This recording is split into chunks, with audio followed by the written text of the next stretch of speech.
क्या सूरह फातिहा सिर्फ खाने पर दम करने के लिए नाजिल हुई है या इसका कोई और भी मकसद है? जब मैंने अपने घर पे साफ मना कर दिया कि मैं फातिहा नहीं करूंगी, तो आपको पता है क्या जवाब था? कि जब तुम नमाज पढ़ती हो तो बिना सूरह फातिहा पढ़े तुम्हारी नमाज मुकम्मल नहीं होगी, तो सूरह फातिहा तुम खाने पर क्यों नहीं पढ़ देती? मैंने कहा कि जब मैं नमाज पढ़ती हूँ तो वाकई सूरह फातिहा के बिना मेरी नमाज मुकम्मल नहीं होगी, और मुझे पता है कि मैं नमाज में अल्लाह से क्या मांग रही हूँ, क्या पढ़ रही हूँ।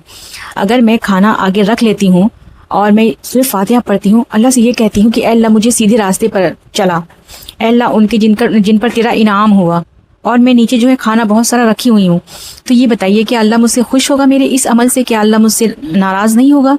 क्या मैं अल्लाह से झगड़ा नहीं कर रही हूँ? मैं वही काम कर रही हूँ जिसके लिए मुझे मना किया गया, और मैं अल्लाह से दुआ ये कर रही हूँ कि अल्लाह मुझे सीधे रास्ते पर चला।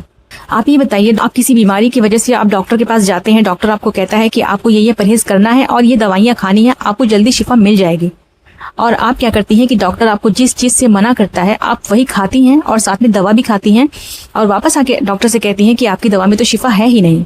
तो गलती डॉक्टर की नहीं है, गलती हमारी है।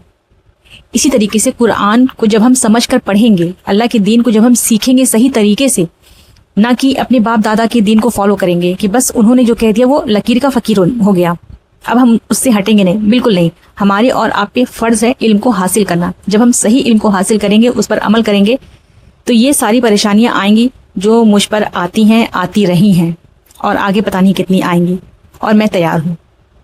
मैं सिर्फ उससे डरती हूँ और किसी से नहीं डरती।